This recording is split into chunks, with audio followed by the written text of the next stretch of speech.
তো অনেক সময় অনেকে বলে যে এই ভাই একদিনে চিকিৎসা কিভাবে সম্ভব? তো আপনার মতে আপনি তো নিজে বাচ্চাদের চিকিৎসা করছেন, জি, জি। এটা কি সম্ভব? না আলহামদুলিল্লাহ এটা হয়। কিভাবে হয়? যে আল্লাহ তাআলা করে ভাই। আলহামদুলিল্লাহ। যে আজকে তো শুক্রবার চলে আসছেন সকালবেলা, জি, জি।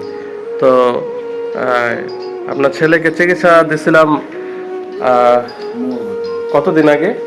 আরো ২ দিন আগে। 2 দিন আগে। জি। তো চিকিৎসা দেওয়ার পরে আজকে নিয়ে আসলেন।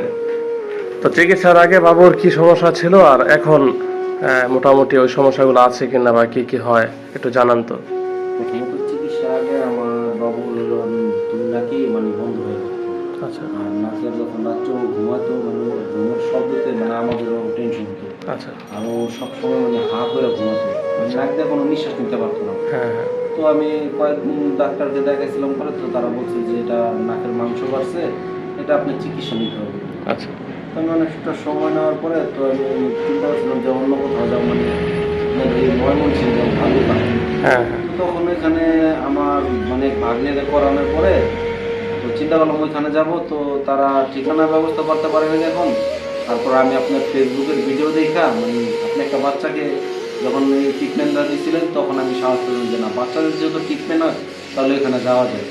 তারপর আমি আপনাকে ফোন দিলাম যে ভাই আমি আমার ছেলেকে বাবুকে দেখাবো। তো আপনি আমার বলছেন যে কয় বছর? আমি বলছিলাম যে ৫ বছর। তখন বলছিলেন যে নিয়ে আসেন। আচ্ছা। তো আসার পরে আমি আমার বাবুকে যখন এইভাবে ট্রিটমেন্ট করেছি আলহামদুলিল্লাহ মানে ও কোনো ব্যথাও পায় নাই বা কোনো কান্নাও করে নাই, চিৎকারও করে নাই আলহামদুলিল্লাহ। এখানে আমি স্যাটিসফাই যে বাচ্চাদের সচরাচর এইভাবে চিকিৎসা হয় না, জি। কারণ হয়তো বা তারা ভয় পায় বা কান্নাকাটি করে। হুম হুম। তো আমি আনার পরে আমার বাবুকে দেখলাম আলহামদুলিল্লাহ কোনো কান্নাকাটি না, কোনো ভয় না। আচ্ছা। তো ও এমনি একটু মানে সব কিছুতে একটু ডরায়, তো আলহামদুলিল্লাহ চিকিৎসা দেওয়ার পরে মানে তখন কোনো ভয়ও পায় নাই, কান্নাকাটিও করে নাই। কান্নাকাটি করে নাই। আচ্ছা। তো ওর নাকের পলিপাসটা ছিল একটু বড়।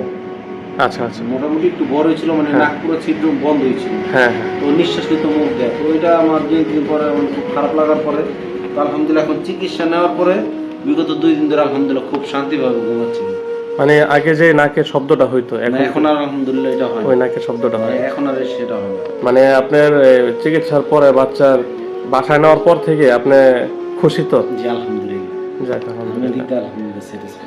মানে দেখা গেছে যে একটা চিকিৎসা করার পরেও কিন্তু ওই রকমের ফলাফল পায় না অনেকে। হ্যাঁ, তো এক্ষেত্রে যেদিন ট্রিটমেন্ট করছে পরের দিন থেকে বাচ্চার নাক ডাকাও বন্ধ হয়ে গেছে, মোটামুটি বাচ্চা জি আলহামদুলিল্লাহ। নিঃশ্বাস নিতে পারতেছে। এটার জন্য তো আল্লাহর কাছে শুকরিয়া আপনার। জি হ্যাঁ? আলহামদুলিল্লাহ।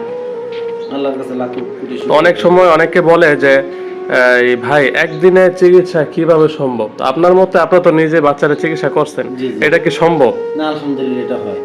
কিভাবে হয়? যে আল্লাহ তাআলা করে ভাই। আলহামদুলিল্লাহ। আসলে একদিনে চিকিৎসা সম্ভব, মূলত মেডিসিনের মাধ্যমে চিকিৎসাটা দেয়, এই কারণে একদিনে সম্ভব হয়ে যায় চিকিৎসা। তো বাবুটার জন্য দোয়া করবেন, ভাইটিও জন্য দোয়া করবেন যে আল্লাহ তাআলা বাপ ছেলেকে যাতে সুস্থ রাখে, ওইটাই।